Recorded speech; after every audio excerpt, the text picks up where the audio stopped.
ओम शांति। नमस्कार साथियों, हम सब गॉड्स मैसेंजर दादी जानकी जी के इस विशेष सीरीज़ में उनके साथ के अनुभव हंसा बहन के द्वारा सुन रहे थे। अभी हंसा बहन हमारे बीच में हैं। हम एक बार फिर हंसा बहन जी का स्वागत करते हैं। हंसा बहन, आपका बहुत बहुत स्वागत है। हंसा बहन, अभी आपने बहुत अच्छी बातें सुनाई कि दादी का लिटरेचर में उसकी वृद्धि करना, स्वयं लिटरेचर को पढ़ना, प्रोत्साहन देना, बाबा का मैसेज सारी दुनिया में फैले, जो भी मिले उनको दिया जाए ताकि वो बाद में भी पढ़ते रहें, उससे लाभान्वित होते रहें। एक बहुत बड़ा गुण था दादी में। ऐसे ही जहाँ पर किताबों के प्रकाशन पर, लिखने पर भी ध्यान था, वहाँ दादी जी का गीत, संगीत, आर्टिस्ट की सेवा, कलाकारों की सेवा करने का बहुत उमंग उत्साह रहता था। तो मैंने सुना था कि दादी कहती थी बचपन में मैं खुद ही हारमोनियम बजा करके जो है वो भजन गाया करती थी, ऐसा कुछ कहा करती थी। तो दादी जी का बड़ा इसमें एक मोटिवेशन रहा। मैं स्वयं भी कई बार इसका चश्मदीद गवाह हूँ कि दादी गीतों को बहुत ही लाइक करती थी, सुनती थी, अप्रिशिएट करती थी और उत्साहित करती थी। और जब भी हम गीत गाते थे तो मैं देखता था दादी हाथ में कागज़ होता था, पूरा पढ़ रही है, देख रही है।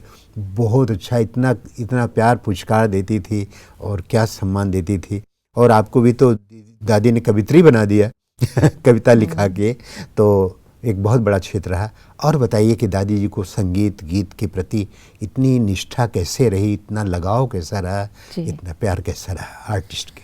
दादी ने बहुत ही उमंग उत्साह दिया जी। जो भी लिखने वाले हैं, जो गाने वाले हैं जी। और सुनने में यही हमेशा वो देखती थी कि कितना ज्ञान का रहस्य भरा हुआ है। जी, जी, जी। तो वो भी एक सेवा हो जाती है जो सुनते हैं, चाहे क्लास में सुना हो, जो प्रोग्राम्स में सुना हो। खास करके हम जब प्रोग्राम्स में जाते थे तो एक गीत बहुत पर्टिकुलर बजाने के लिए बोलती थी, ये शांति का गीत। तो एक गीत है कि शांति सागर की लहरें जब जब पास में आए, मन हो शांत तन हो शीतल। ये बहुत अच्छी तो दादी की पसंदी की, क्योंकि उससे क्या होता था कि सारा वातावरण ही सारा बदल जाता था। जी।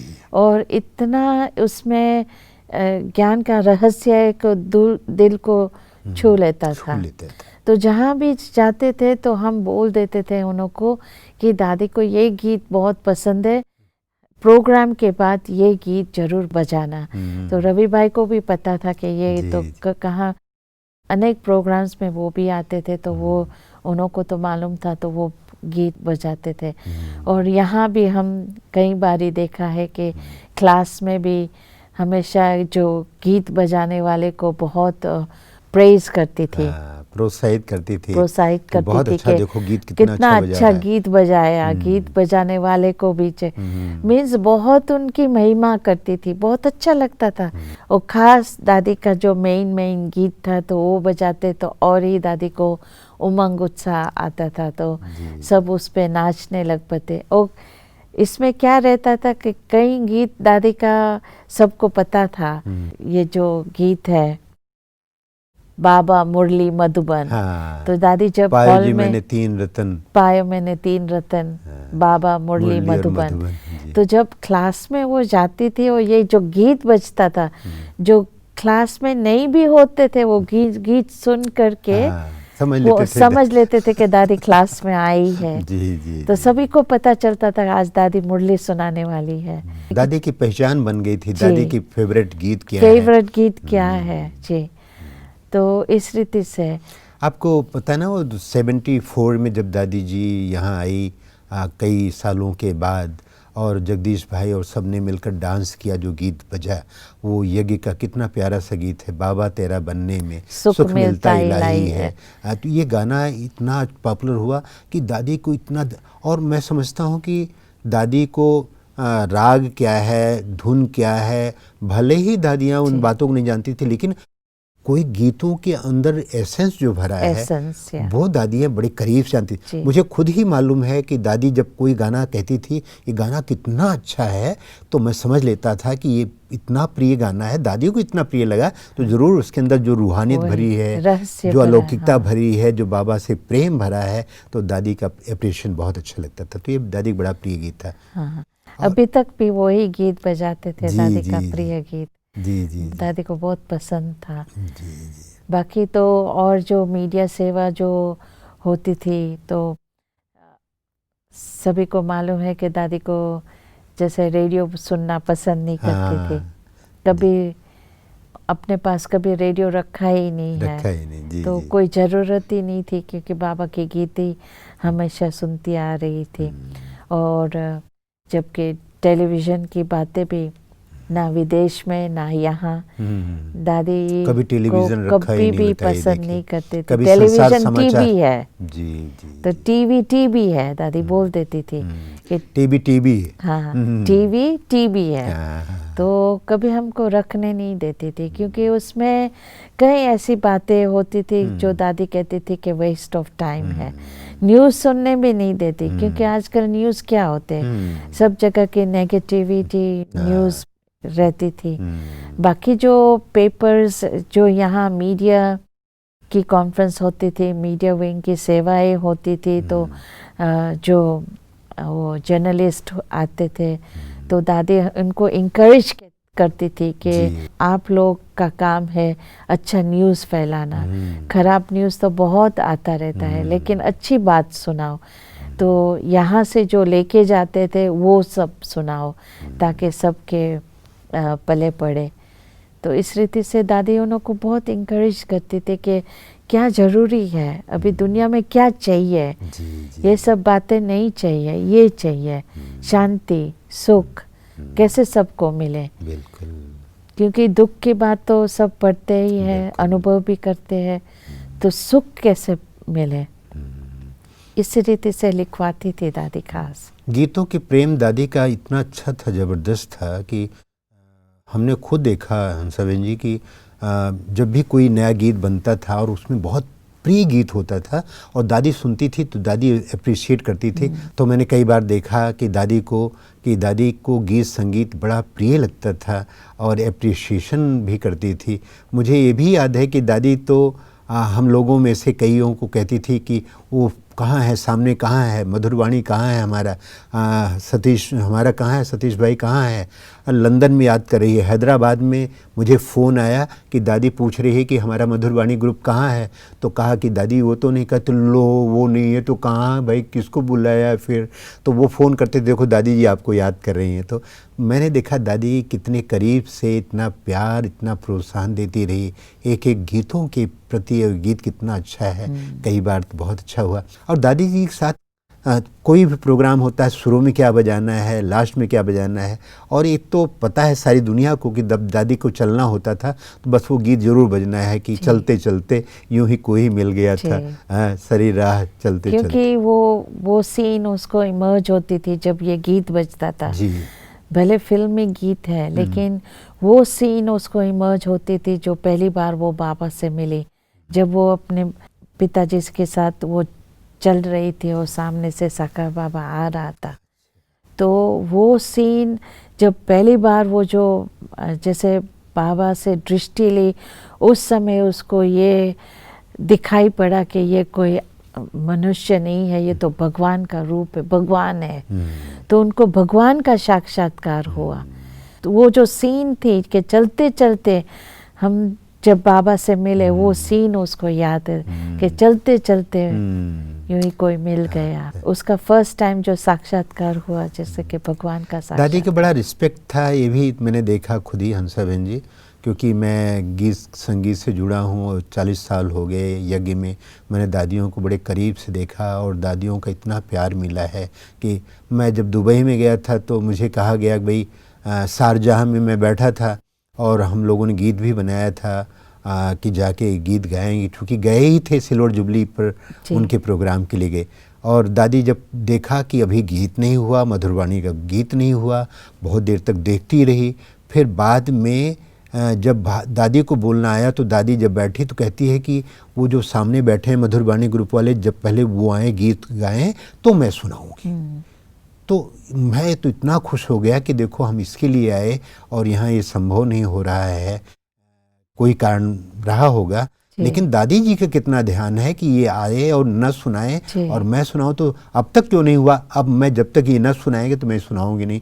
तो दादी के पहले हम लोग गए और गीत गाए और दादी बहुत कभी अप्रिशिएट करती थी। हंसा बहन जी, एक दादी में एक गुण ये भी था नेतृत्व करने का, लीडरशिप का, कि दादी कोई फंक्शन में जाती थी, जैसे मीटिंग होती थी, वार्षिक योजना मीटिंग होती थी, तो दादी जी इतने समय तक बैठना, दत्तचित्त होके सुनना, और जब दादी को कहा जाता तो कहती थी दादी पहले वो सुनाए, सबको रिस्पेक्ट देना, तो सुनना। तो दादी में इतनी एनर्जी कैसे आती थी ये सब चीज़? वो ये बात बहुत इम्पोर्टेंट समझती थी जी। चाहे कोई भी, जैसे कारोबार की मीटिंग है या कोई इवेंट्स मीटिंग है या कोई भी प्रकार की मीटिंग है, तो उसमें हमेशा पहले तो जैसे अभी भी जैसे कमेटी मीटिंग होती है जी।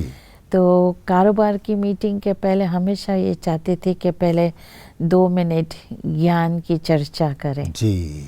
तो सबसे बुलवाती थी, कुछ न कुछ आप कुछ ज्ञान की कुछ बातें सुनाओ, तो एक से पहले बुलवाती थी, फिर वो लास्ट में बोलती थी, जो फिर कारोबार शुरू करती थी। उसमें क्या है कि वो मीटिंग में भी जैसे सफलता होए और ताकत मिले, रूहानियत में मिले, तो ये बहुत इम्पोर्टेंट समझती थी। पहले ये बात नहीं होती थी, सीधा जैसे मीटिंग शुरू कर देते थे।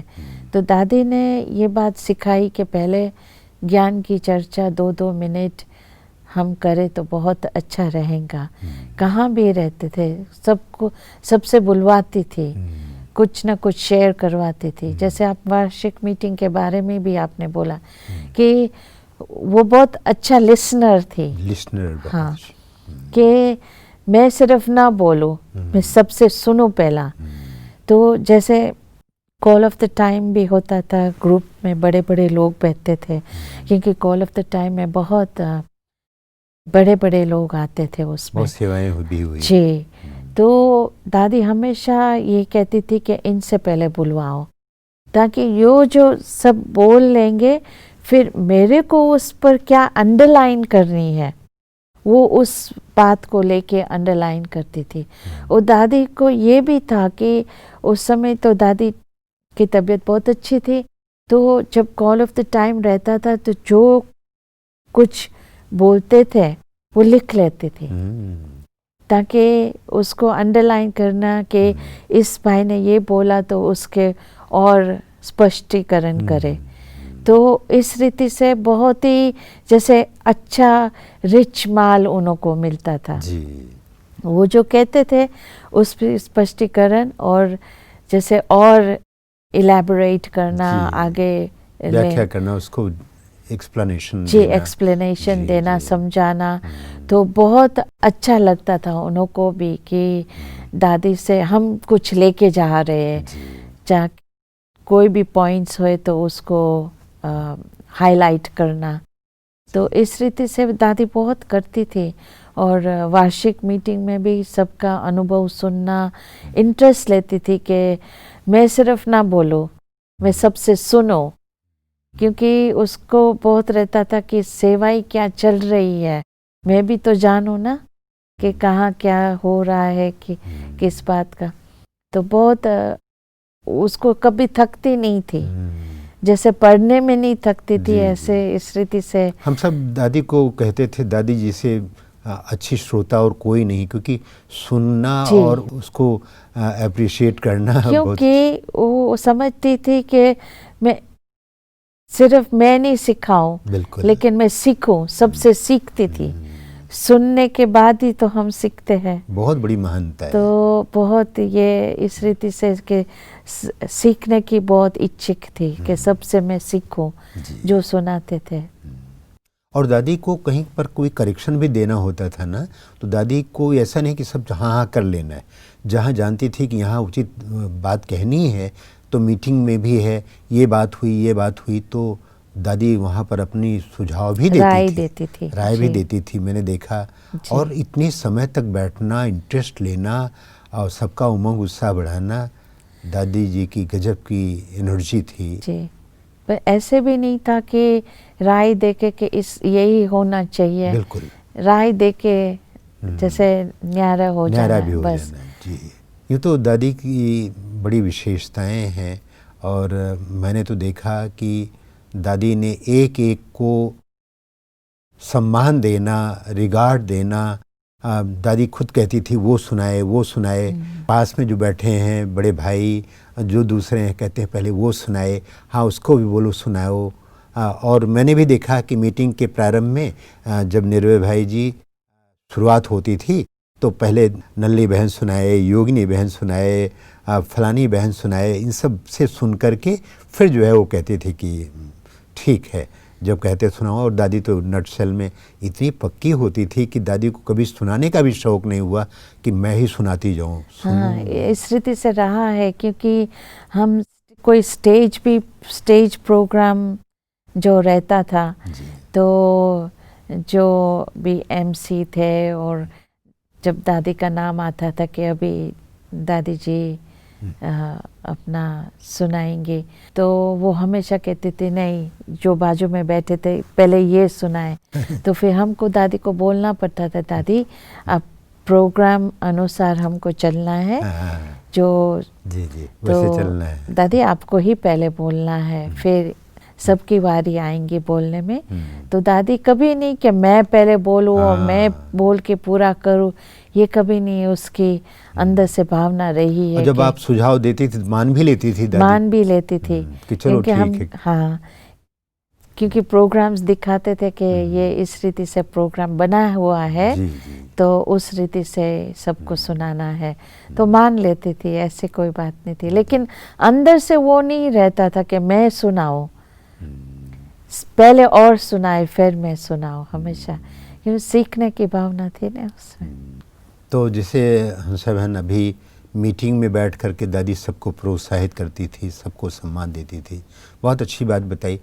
और मैंने ये अपने सामने देखा कि दादी वीआईपी हो तो वीआईपी हो, छोटा हो तो छोटा हो, ये नहीं कि मैं वीआईपी से मिल रही हूँ तो बहुत सावधानी से मेरे को बात करना है, और छोटा है तो उसके साथ ऐसे बात कर लूँ, नहीं।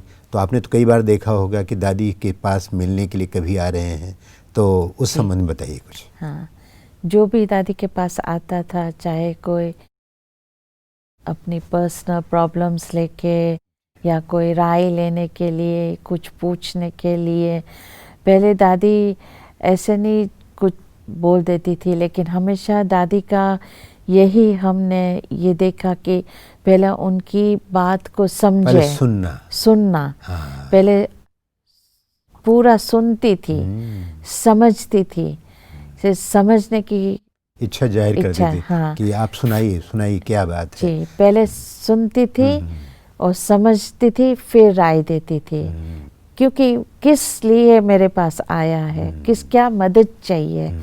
तो उस रीति से दादी उनके साथ व्यवहार करते थे। कोई भी रहता था, चाहे छोटा कोई बड़ा, और कोई राय लेने के लिए भी आते थे, तो उस रीति से दादी राय पूरा समझ करके राय देती थी। तो दादी में बहुत, जैसे अंग्रेज हो या भारतीय हो कोई भी हो, क्योंकि कभी इंग्लिश में भी फर्क हो जाता है समझने में, समझने तो ट्रांसलेशन से भी पूरा समझने की कोशिश करती कि क्या कहना चाहती है, उसकी भावना क्या है, उसकी फीलिंग्स क्या है, वो पूरा समझ करके फिर उनको जवाब देते थे। दादी ने भाषाओं को भी बहुत अच्छे ढंग से अप्रिशिएट किया। मैंने देखा कि विदेश के भाई बहनें हैं तो वो हिंदी थोड़ा सा कुछ जानकारी हो, लेकिन ज़्यादा भी नहीं और कम भी नहीं। मैंने देखा इसमें संबंध में दादी इनकरेज करती थी।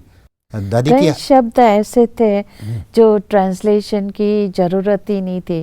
जैसे ओम शांति तो सब ओम शांति, जी जी दृष्टि शब्द, मन मना भव, तो ये सारे जो बाबा को याद करो मीन्स ये जो छोटे छोटे शब्द थे उसकी तो ट्रांसलेशन चाहिए ही नहीं थी। तो दादी को अच्छा लगता था कि ये लोग सब समझ रहे हैं। जैसे ओम शांति भी बोलते थे। तो कई कई लोग ऐसे सीख गए थे कई हिंदी शब्द। तो अच्छा लगता था दादी को भी सुनने के कि इसकी तो ट्रांसलेशन की कोई ज़रूरत ही नहीं है।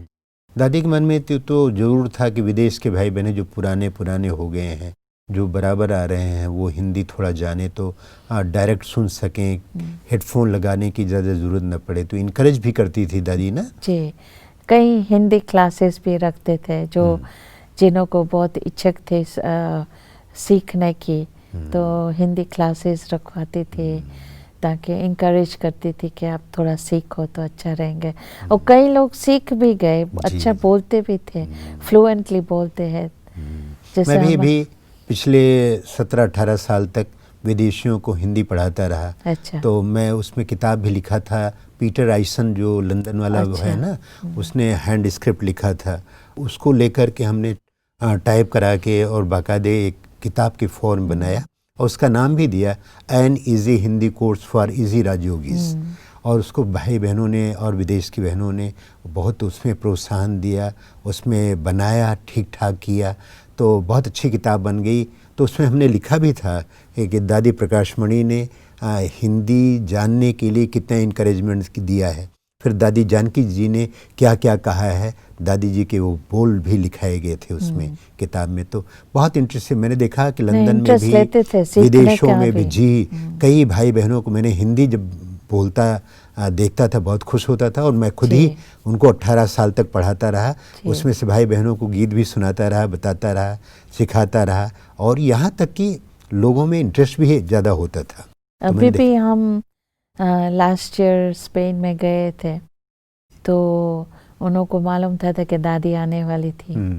तो बहुत ही अच्छा हिंदी गीत गाया, जैसे कि लगता ही नहीं कि ये फॉरेनर्स गा रहे हैं। जी, जी, ऐसे गीत हिंदी में गा रहे थे। तो दादी तो देख के ही आश्चर्य खा रहे थे, अच्छा इतना अच्छा बहुत अच्छा गा रहे थे। तो दादी कहाँ भी जाती थी तो कई ऐसे मेहनत करके सीखते थे ताकि दादी खुश हो जाए। और दादी खुश भी होती थी, अप्रिशिएट भी करती थी, तो बहुत प्यार भी देती थी कि कहाँ से सीखा ये, किसने सिखाया, ऐसे दादी बोलती थी। मैंने खुद देखा कि जो विदेश में वहाँ पेरिस में हैं, कहाँ कोई हैं, वो लोग पिकनिक भी कर रहे हैं, हिंदी गाने बजा रहे हैं, डांस कर रहे हैं, फिर दादी के आगे गीत गा रहे हैं। तो दादी जो है इतनी खुश होती थी कि हिंदी में गीत गा रहे हैं, तो उनको बहुत प्यार करती थी, सबको प्यार करती थी, प्रोत्साहन देती थी। आर्ट तो दादी में स्वयं भरा था और वो औरों को देती थी। बहुत अच्छा रहा हंसा बहन जी, आपने इतने अच्छे ढंग से हमारे दर्शकों को, श्रोताओं को दादी जी के साथ के अनुभव सुनाए और हर एंगल से सुनाया कि कैसे गीत संगीत में दादी का बड़ा इंटरेस्ट था। और दादी के कई गाने ऐसे हुए जो दादी के नाम से जाने जाने लगे और हम लोगों को भी कितना प्रोत्साहन मिला। आपने लिटरेचर के बारे में बताई कि कितना दादी का ध्यान होता था, उसका प्रोत्साहन करते थे। और दादी मीडिया वालों कैसे इनकरेजमेंट करती थी, कैसे वो लोग अच्छे दें और खुद बाहर की दुनिया का समाचार ना सुनना, ताकि लोगों को भी ये ना हो कि न्यूज़ सुनने में लग जाएं, फिर बुद्धि में वही बार बार याद आता रहे। बहुत अच्छी सी बात बताई हंसा बहन जी, आपका बहुत बहुत स्वागत है, बहुत बहुत धन्यवाद है। तो हम सब सुनते रहें और आत्मसात करते रहें, ये कारवां चलता रहे। हम सब फिर मिलेंगे अगली कड़ी में, तब तक के लिए इजाज़त दीजिए। नमस्कार, ओम शांति।